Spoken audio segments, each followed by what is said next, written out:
Hello, everyone. Welcome to Feels Out Loud, brought to you by Becoming Together Therapy and Wellness. This is your host, Tara Martini, along with host Becky McNattin.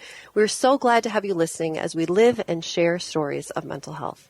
Hi, everybody. Hi. Our show today is a part 2 to a show we did quite a while ago. You may all remember last year when we did a show on hypnotherapy, and we had some questions that we didn't get a chance to process through that time.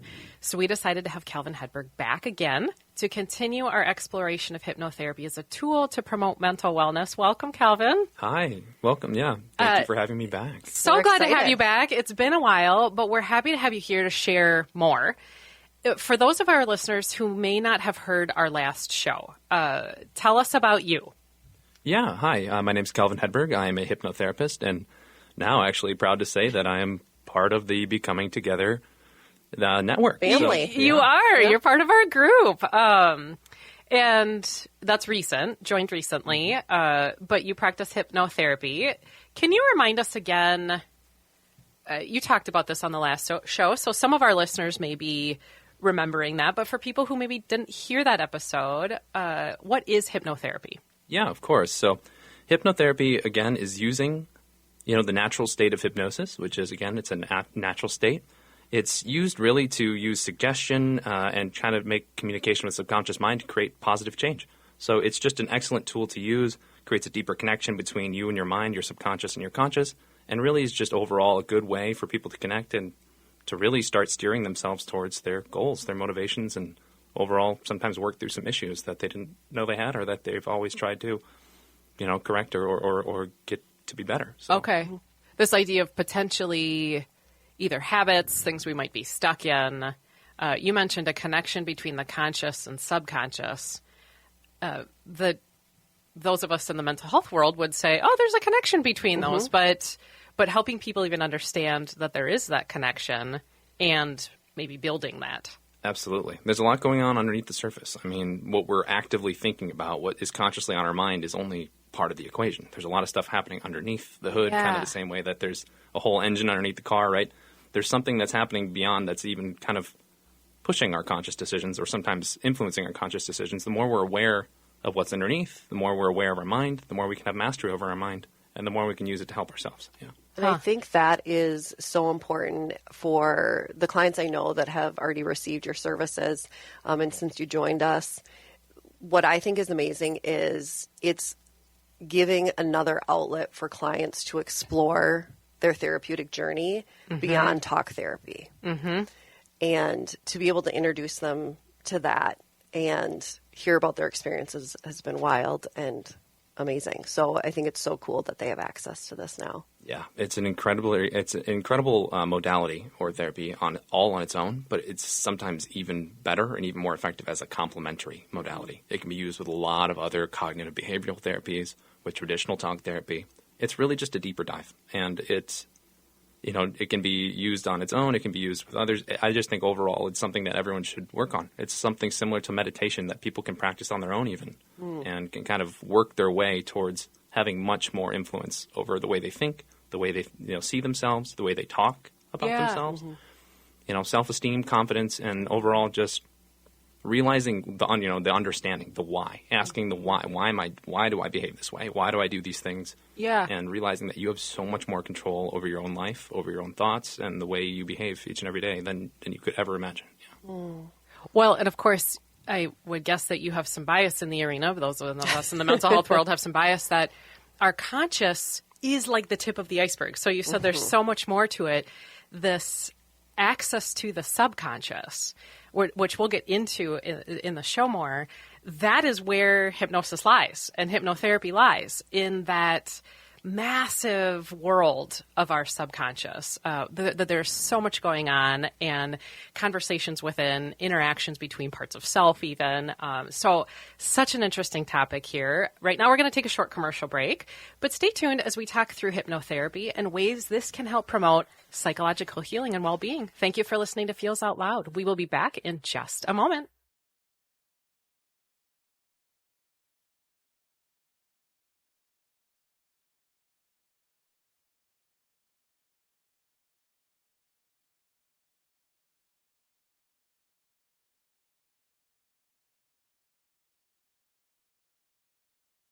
Welcome back to Feels Out Loud, brought to you by Becoming Together Therapy and Wellness.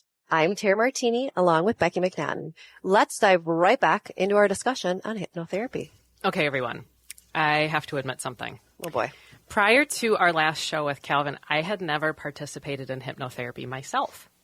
I have been really intrigued by the concept, but honestly, my only experience with hypnosis was at my senior all-night party after my high school graduation. I was in this gymnasium with hundreds of other students and a hypnotist who had volunteers come up to the stage, and then the rest of us watched them do silly things. It was a funny show, and one that I'm pretty sure many of you listening perhaps have also experienced.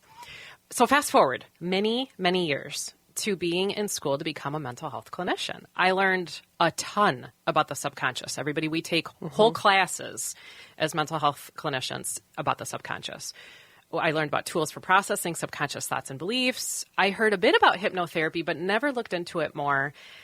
And I really don't know why. I can't tell you why I didn't do that. And then when Calvin was here on the show last year, I got very interested in the topic.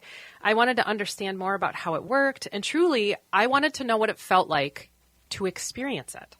So I scheduled time with Calvin myself. I have sat with this person and have done hypnotherapy with him. I didn't do a full 2-hour session, which is a typical session for you, Calvin, but I did do a relaxation exercise, and I plan to tell you all about this on the show today. First, though, Tara, what are your experiences with hypnotherapy? Not a lot of experience with it until I met Calvin, but I will say prior to being introduced in a more in-depth way by you, honestly, I'd heard about it for breaking habits, things like smoking cigarettes. Okay. Was a big one that I had always saw that associated with it. Well, if you're struggling with this, try hypnosis, you know. So then I, too, decided, like, okay, I want to learn more about it. So I scheduled a session with Calvin. And, again, it was a shorter session, not 2 hours long. But what I found was fascinating, because I think you go into any modality that you're unfamiliar with, and it's like, is this really going to work? Sure, right? Yeah. And we hear that as therapists All often. the time. Yep. So I kind of went in with that. I'm going to be open, but I don't know. And loved that it was really a guided thing. And as you were guiding me deeper into the session, I'm like, oh, this is real. This is real. And what a cool experience, and just opened my eyes to like what this really could do for not only practitioners, but also for clients as well. Mm-hmm. Yeah, and it was a wonderful time working with both of you and even a couple other people within the Becoming Together family. It was really fun to have that on-site visit, get to meet everybody, and everybody who had questions or wanted to experience it was able to. Mm-hmm. And I'm glad you brought that up. Like, is this really going to work? I think even you yourself, Tara, we were mentioning, like, my mind wants to go several different ways. Like, my mind is scattered in several different ways, and, Yes. and you're like, I don't know if I can focus. I don't know if this is going to work. And I think even on the previous show, I mentioned, people who have focus issues, it's not a blocker. Like, we can find ways. Yeah. And I remember you and I, we worked together Yes. in a ways of, I think I used my metronome, as like a way of trying to get your attention. I talked a little bit quicker, and I was kind of that guiding force, the guiding voice. A lot of times when people are unfamiliar with hypnosis, they just sometimes don't know what to do.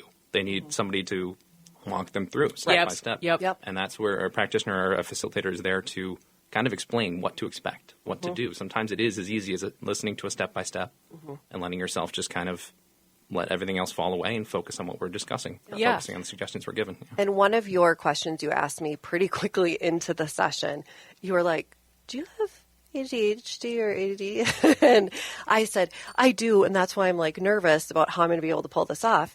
And you're like, quickly realizing it, and you're like, that's why I have been speaking in a faster way. This is why I have added.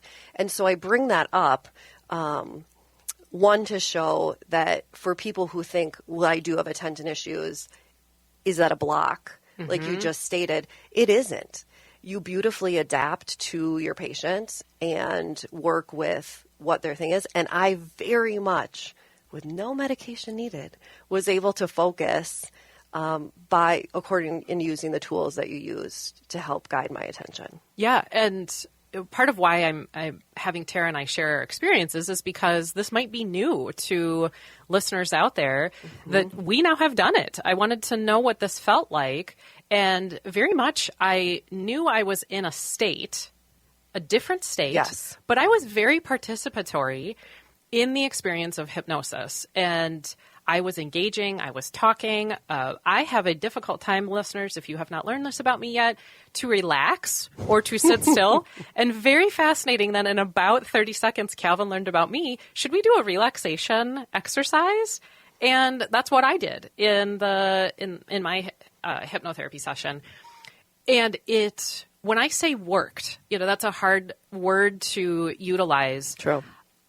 But what I can say, the goal of that hypnotherapy brief session was to find a way to come up with a hand movement that would bring me back to that state of relaxation or calm and identify it in the session, and then later be able to do that thing, which would activate my brain to go back to the visualization that was occurring in my session with Calvin. Mm-hmm. And I will tell you, people, I did not necessarily think that this was going to, I'll put in air quotes, work. Mm-hmm. And it does. I have used this hand motion that Calvin and I came up with in the hypnotherapy session together. And I instantly, my brain goes to the visualization that I created in the session. Really? And so when I would say, does it work? Like, that was the goal of the session, and it absolutely was effective. Wow. So to Calvin, people might be wondering, what is the difference between hypnosis and hypnotherapy? Is there one? Mm-hmm. And can you explain that? Yeah. And I'm glad to hear that you've been keeping up with that and that it's worked so well for you. Yeah. It's an incredible session. And you like I said, you surprised yourself. And it was more interactive. I was asking you questions about what you were seeing, what you wanted to do.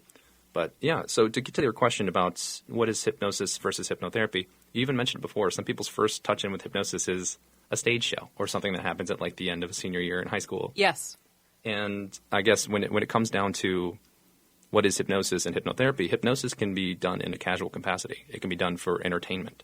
It can be done in a way to get somebody into a focused attention state and then give suggestions that are kind of a little bit more goofy or funny. I mean, hypnosis can be kind of fun, to do. Like have somebody for a moment think their hands are stuck together, or for a moment have them speak gibberish. That can be done for entertainment purposes.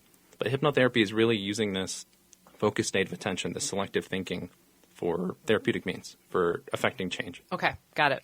Yeah. That's amazing. So what is your favorite thing about hypnotherapy in this modality? Absolutely. So I think I mentioned this on the first show as well, that I love using my voice. I think voice and vocal work is super fun. I really admire voice actors. I admire people who are able to do things like guided meditation, everything else. I like to use my voice and creative language. Things like, I think you even, at Becoming Together do, poetry? Yeah. My jam. Yeah, poetry therapy and everything else like that, using creative language. But really when it comes down to hypnotherapy, it's that emotional connection. You get to work one-on-one with somebody. You get to assist them, to help them, to make sure that, that at the end of the session, they're like, oh my gosh, I feel so much lighter. I feel so much better. It's that personal connection you have with somebody when you work with them. That really, really comes down to it. That made me kind of realize that, in a past life or, old jobs, it was like that was the moment that I enjoyed most in my day is when you got somebody to light up and go, oh my gosh, you were so helpful, or that was amazing, or I feel so much better. I'm so relieved. All those things. Yeah. Well, and I think one of the huge benefits that I took away from our experience was I picked something. So the topic I picked or issue was something I'd been struggling with, which was taking notes. And that's something like for anyone who struggled with one aspect of our job, everybody has those moments. It's one that like, okay, well, of these million things, yep, I'm going to try and work on like this, but you don't really know how, right? You can talk to it with a therapist and things like that. And I had done that. But then bringing that in and knowing like there is dedicated time, this almost the sanctuary I can go to where we're just going to talk about like the struggle with the notes. Because so often I feel like it's one of a million things people are dealing with. Good point. Right? Yeah. But have that dedicated time. And so that is also one of the things that you can do during hypnotherapy is addressing, challenges or obstacles that you're having in life, at work, with family. It isn't just, for one type of question or topic or issue. Yeah. Yeah. And of course, you are team hypnotherapy. So there is some bias in this. But why would you say hypnotherapy and not another form of therapy? Yeah, I think when you're talking about that, And, why would you choose hypnotherapy? Why would that be something you decide to do? Oftentimes you'll find with an issue, people consciously are aware of it. They understand there's an issue. They see that there's an issue, right? I'm addicted to, XYZ, or I know that, oh my gosh, every time I try to get my notes done, I just can't. Like, I can't do it. You're aware of the issue. The issue is there. Maybe you've even tried to use traditional therapy to walk through it, to talk through what are the reasons why. But sometimes when you dig deeper, sometimes when you take that time to actually look at it, to shut out all other distractions and look deeper into it, sometimes you discover more about why that issue exists. And sometimes you can kind of work through that subconscious part of you that is telling you just to stay with the routine, stay in the comfort, ignore that thing. That thing has always been there. Why are you trying to change that thing? So hypnotherapy can not only work to kind of change things at the subconscious level, but sometimes can give you more insight on why the issue is there. So if you've been trying things where you're trying to focus it down consciously, and you can't seem to change. You can't seem to get out of the habit. You seem to break the routine. Oftentimes hypnotherapy is a great way to look under the hood, have a deeper dive, examine it further, and sometimes create that, that subconscious tailwind that you need to actually make a breakthrough. Yeah, and we just last week were talking about the subconscious quite a bit when we were talking about self-sabotage. Yep. And the idea that our subconscious is always interacting with our conscious, but sometimes having more of an attuned focus into the subconscious can give us a meaning making and an understanding. I like your description of why. Yes. Because our conscious might say, I understand the problem, yes, but I don't necessarily get why. But what do we do about it? Yeah, let alone what we do about it. And tuning into the subconscious can help us understand more about why the situation exists, and then how we would address it because we understand more about the why. Right. So then we really get the problem that we need to address, which is, of course, super cool and can help us with things we might be stuck in. Yeah. Well, and it's... Yeah, and as you mentioned, Tara, I think you even mentioned, taking time out of your day or having all these other distractions fall away is the other thing, actually focusing it down, giving yourself the permission. And that's one of the suggestions I often give is, you've given yourself permission, you've set aside this time for yourself, you've set aside this time to help yourself, so stay focused, stay grounded, and just go through the work and allow it to happen easily and naturally. That's kind of one of the suggestions I give every time. So I want to ask, because Becky and I have been blessed to experience your work, but for listeners who either missed the first episode or need a reminder, what kind of things happen in a hypnotherapy session? Yeah. So a hypnotherapy session doesn't just jump right into hypnosis. Okay. A lot of people are like, what's going to happen when I walk in that door? Right, it just begins. Yeah, no, it doesn't just begin. It's like every other therapy where you're going to have an intake. You're going to talk through things, right? You're going to actually describe the issue that you're experiencing, how you'd like to use your time. At that point, we're going to get all of the things surrounding your issue. Oftentimes, in a 2-hour session, almost the first half of that is all just discussion, talking, getting to know each other, building that rapport, building that trust. And then, of course, there's a lot of time to ask, what about hypnosis are you worried about? What concerns do you have? What unknowns are there that I can answer for you? So that by the time you get to the second half and you actually start going in to the hypnotic state to do the work that we outlined, you feel much more comfortable. You know where we're going. We have an outline. Yep. You're not going to have any surprises. We're not going to be doing any of the goofy things that come with recreational hypnosis or stage hypnosis. That's not going to happen during a session. We're going to make sure we describe everything that's going to happen before it happens. And that way, when we get into that focused state where you let everything fall away, where you focus on your issue, you can be there a lot more presently, and then actually have that change occur by the time, you're out of the hypnosis, out of the hypnotic state, and we have that breakdown, at the end where we talk, what did you experience? What did you feel? What changes and shifts did you feel? And by the time you get to that, it's a complete session. Okay. Are there people who can be hypnotized easier than others? Good question. Yeah. I think overall there are some people who just feel way more comfortable with it off the bat, but everyone can be hypnotized. Unless there's unless there's a language barrier or something where you can't cognitively understand what I'm saying. If you can understand what I'm saying and you can actually hear the words, you can absorb the words. Okay. And you can get into that state. I'd say that overall some people might think that, when it comes to hypnosis, is it like a weakness? And it's absolutely not a mental weakness. It's a mental strength to be able to focus and concentrate. It's really just developing mastery over your own mind. So being able to find ways that do get your focused attention, that do get you to start looking more inward, to focus and concentrate, that just really comes with practice. So some people, they take to it right away. They're just naturally gifted with being able to get into that focused state. Other people might need to work at it, or might need different methods, or might need more professional help getting into that state. But I promise you, anybody who comes at it earnestly, anybody who tries, you're going to get there. It's just a matter of, sometimes a little bit of trying to see what works. But that's where we work together, and that's why we give ourselves plenty of time in a session to figure out what that is. Okay. Well, and I think that there's so much beauty in that regarding, it's just like talk therapy, right? Or different modalities of, well, what if I have a hard time talking about feelings or digging deep? And it's amazing what you say is, hey, that can be a struggle that you have, and we'll adapt to it and things like that. This really is for everyone, as long as you're able to hear your voice and be able to, follow along. That shouldn't be an obstacle for people. It's not just for the creative and people who love to talk about feels. Yeah, because I feel like you guys probably get that all the time. They're going to make me talk about my feelings. Yes, or I'm going to have to get into that deep, dark spot I never want to touch. Yes, And it doesn't just jump right into that. You don't just jump into a session and just be all right, talk about that incident. You're let's talk. Let's figure this out. Let's get comfortable with each other. And then you realize people start opening up over time. Yeah. It can take time. It can take time to figure out what works, to get people comfortable, to just kind of realize that they're there to help themselves. They're there for a reason. They're there because there's an issue that they want to solve. Yeah. And I think once they realize that it's their time, they're in control, can work at their own pace. Mm-hmm. It's the same with hypnotherapy. You're going to kind of work at your own pace. We're not going to rush anything. We're working together. It's collaborative. Mm. So speaking of that, when you are working together, is it that you need to focus just on one issue at a time, or can you treat multiple things at once?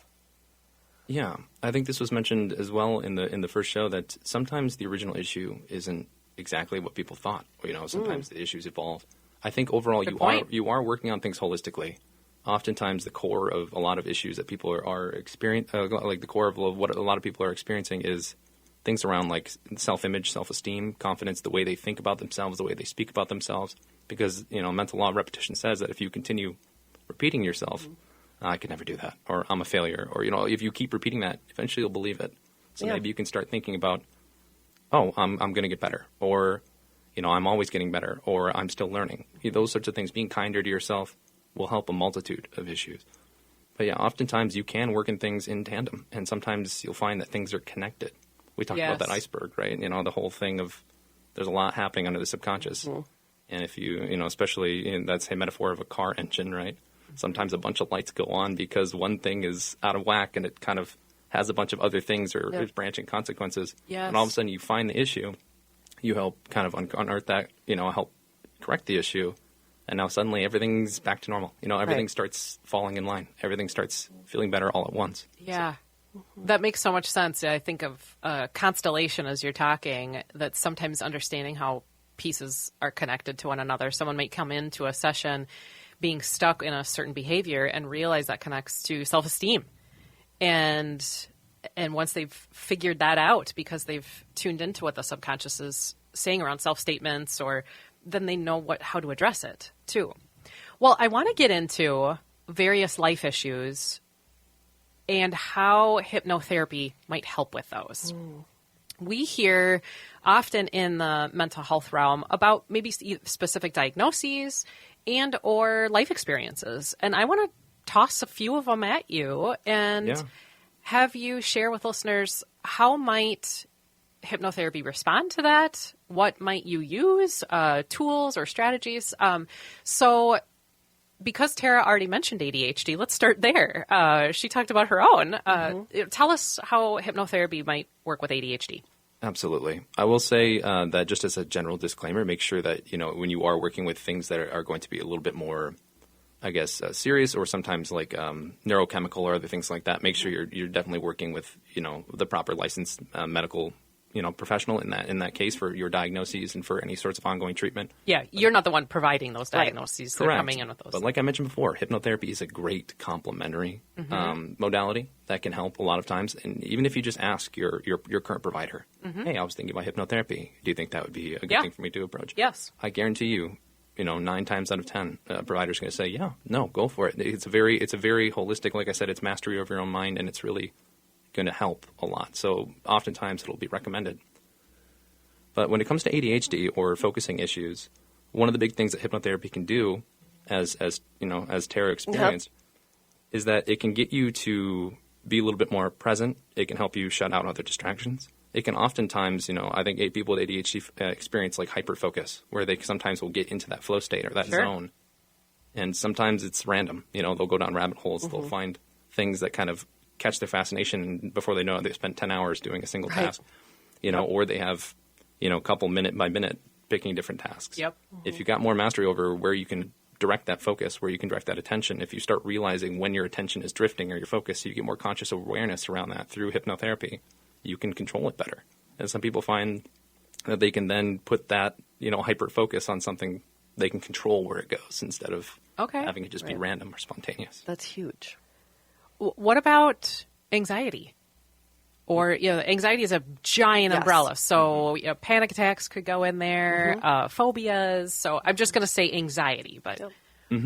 Yeah, for that, things like grounding techniques, sometimes just realizing when it's happening, having the signs be more on top of your mind, and then using things like we did with you, Becky, with anchoring, trying to have like an anchored, calm mind state that they return to. So giving them an anchor and a trigger to return to a calm mind state. Some people get really anxious about things like public speaking.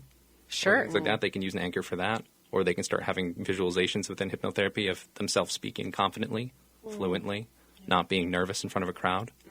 And they start to believe that. They start to move away from their past kind of fact-checking, or their past thing and going, no, I can do this. I can be in front of a crowd without stuttering, or I can be in front of a crowd and speak fluently or eloquently. So a hypnotherapy session with you might include a visualization of them doing that thing. Absolutely. And creating a mentalization of what that would look like. Yeah. That makes so much sense to me. Try to cut through the overthinking. Try to cut through a lot of their past experience and saying, no, you can change. You can do this. This doesn't need to, the way it happened before doesn't need to dictate how it goes every time. Mm-hmm. Yeah. That's huge. What about for depression? Yeah, definitely. I think overall depression can be many, many different things. I think when you are looking at the reasons that some people will at least not feel like they have the energy for things is sometimes they just have that, again, that self-destructive language, that self-destructive thought pattern. Mm-hmm. Sometimes it does come down to really just the way they view themselves and the way they view their situation. They're like, well, it's hopeless. I can't change it, or I can't do anything about it. Well, is that true? Or is it really just the way your mind is talking yourself out of being able to change your circumstances? So trying to convince their subconscious mind that, no, you can change your circumstances.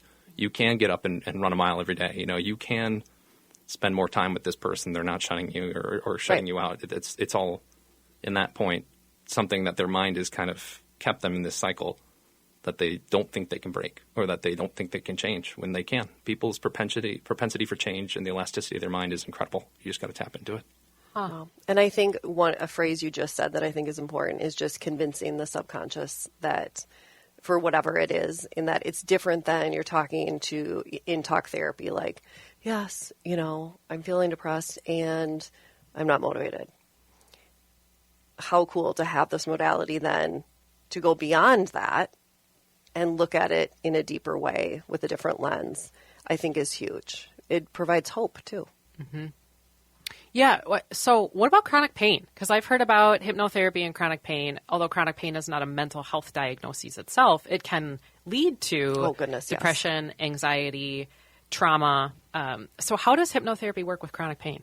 Yeah, so chronic pain is definitely, again, something you're going to want to work with a physician with. Just to say, like, hey, I've got this chronic pain. Is it something that I can use hypnotherapy for to help alleviate? Okay. Absolutely. And because there are certain chronic pains that, you probably shouldn't be on that ankle, or you probably shouldn't be doing crazy sports while you have certain actual physical injury. But things like overactive nerves or things that just like aren't really going to change unless you either use drugs or anything else. You can start using that more holistic piece of hypnotherapy to oftentimes have somebody with that directed attention just ignore those pain signals. Sometimes just shift away from it. There's that moment that you'll have when you're when you receive a fresh injury, where sometimes the adrenaline's running.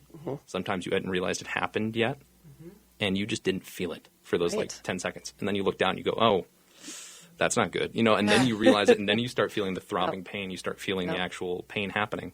But when it happened, you weren't paying attention. You were so focused elsewhere that you just ignored it.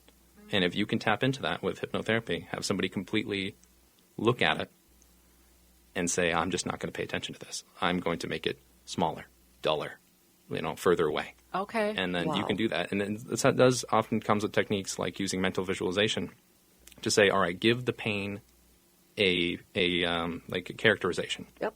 Like, what texture does it have? What color is it? How big is it? Cool. Now make it smaller. Now make it smoother. Now make it further away. Shrink it down and put it off to the side. You don't need to pay attention to this. This is something that you can just let go of, or that you can just direct your attention elsewhere and leave this on the side. Well, and that's such a good strategy, and it's something we use with talk therapy, is that idea of like give anxiety or depression a name, see it as that separate entity, using personification to kind of, have it appear human.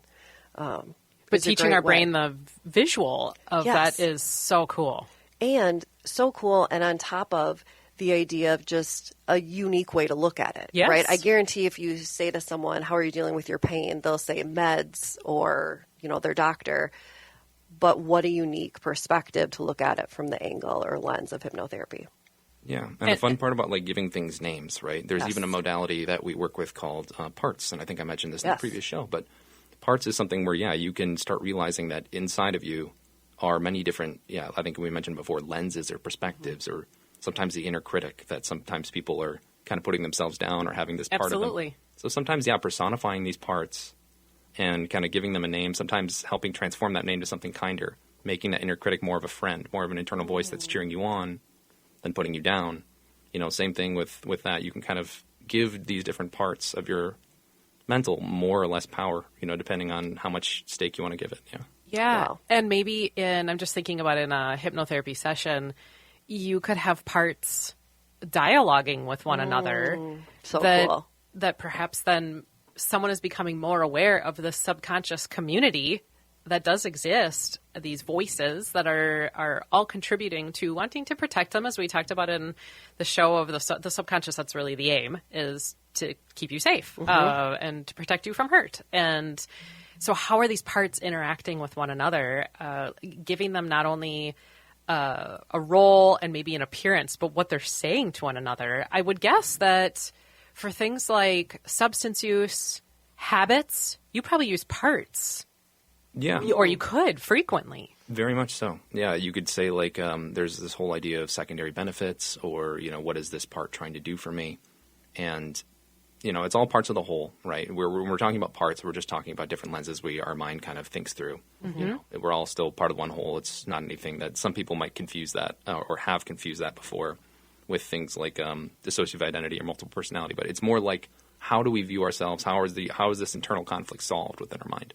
And so oftentimes with things like addiction, not only are you using suggestion to, start getting them more averse to their addiction, or to bring back conscious control when they're reaching for their addiction, or giving them future visualization to see themselves kicking their addiction. But you can work with what are these different parts? Like, why are we holding on to this? What is the ultimate thing behind it?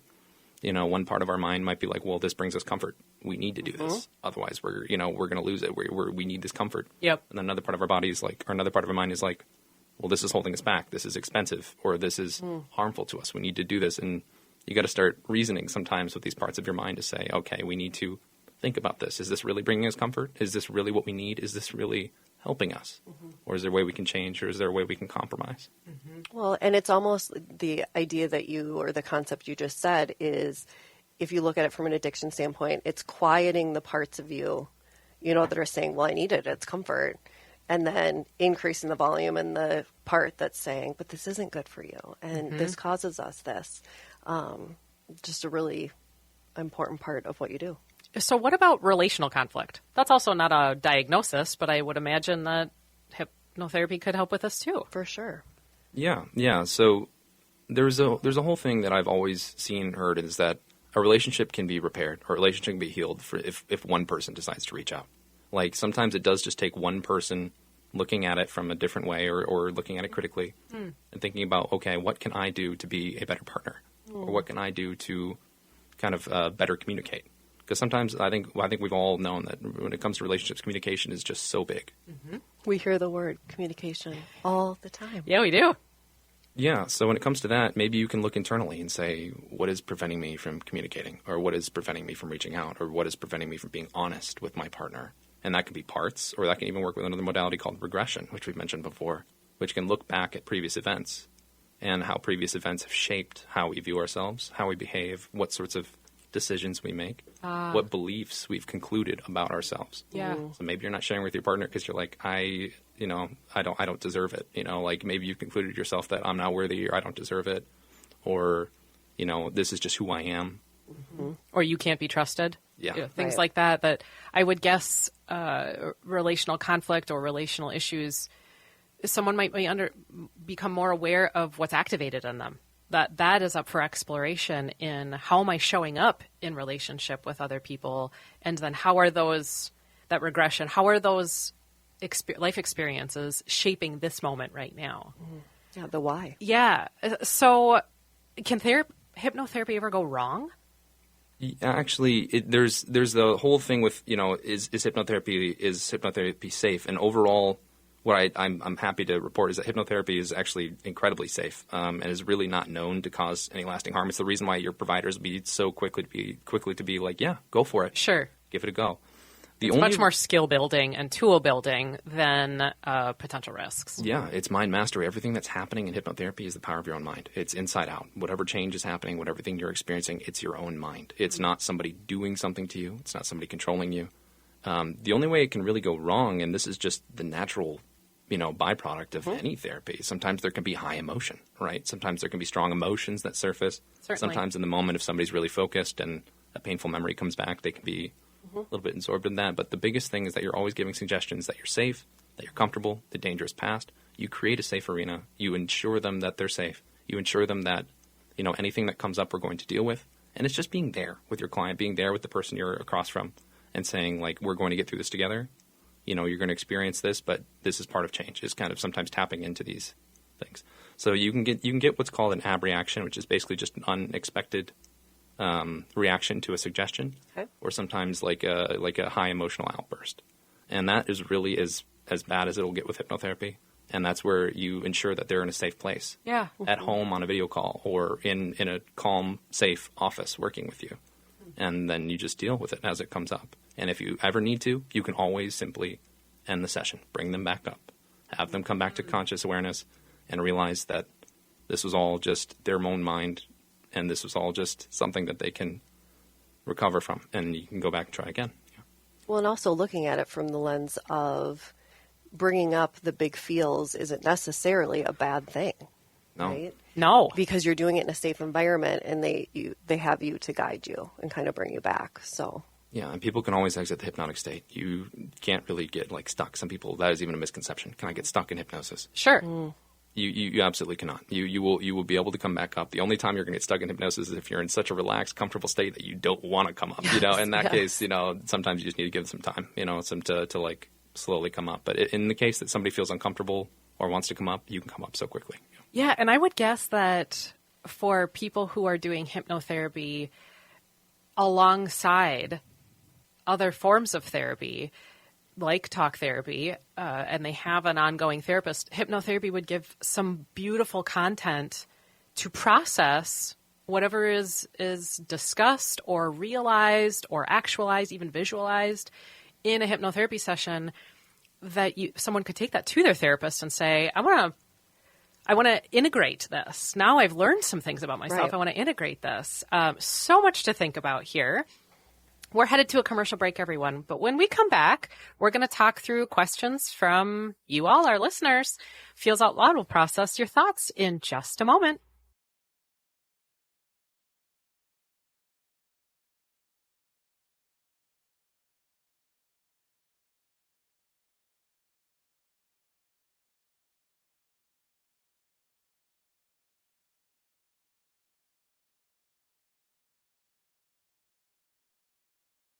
We are back again with Feels Out Loud, and this part of the show is where we talk through questions from you all, our lovely listeners. If you have a question related to mental wellness, sharing feelings, or topics for each week that you would like us to process through, please visit our website at becomingtogethermn.com and find the Feels Out Loud page to submit a question directly, or email us at contact@becomingtogethermn.com. Of course, follow us on social media as well. We really do want to hear from you and what you are wondering about. And hey, everybody, I am so grateful for your willingness to jump into the hypnotherapy world with us. I am right there with you in not quite a cynic about it, but kind of just, I don't need to know more.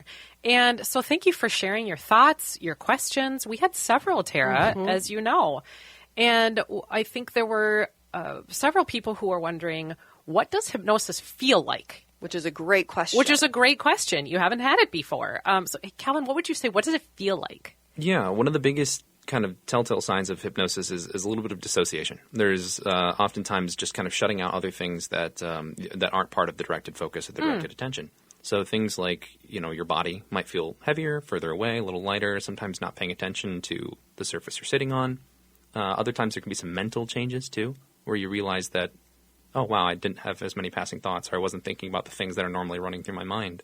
You're like, oh, wow, I kind of let 10 minutes pass and didn't really think about anything other than what was being discussed in the moment, or kind of what was presently in front in the room. So just kind of that general dissociation, a little bit of body sensation, and then oftentimes just a different way of thinking and a different way of experiencing time. So time dilation is quite common as well. Yeah, I would say that was exactly what happened for me. Yes. All of a sudden you said we were done, and I thought it had been 35 seconds. I totally lost a sense of time and of deeply relaxing. So to me, it's a kind of picture for everybody meditative. That's kind of what it felt like to me. So I love that you say some slight dissociation. You're not aware of things. Relaxation is one of the easiest suggestions to follow because it's nice, it's pleasant. It just kind of is. It's a very natural thing to do, especially when you're in like a comfortable place. So yeah. How long do people participate in hypnotherapy? Several folks wonder this. Yes. Yeah. Oftentimes, if there's one pointed issue that you want to try to focus down, people might touch hypnotherapy once, have their issue corrected, and move on. Just one session even. Yeah, okay. I've had people who have done hypnotherapy, some clients who have quit smoking for, a couple of my clients came back, they'd be like, yeah, I was able to quit for 10 years after one session. And then they had one time where they picked up another cigarette and they're like, okay, I need to get ahead of this. And they came to me and we re-upped it. So sometimes it is like a one and done. But if you do start taking hypnotherapy, especially like self-hypnosis as like more of a way to kind of get that mind mastery, you can be practicing hypnotherapy your whole life. It really is something that just depends on how much you want to engage with it and how much you want to use it.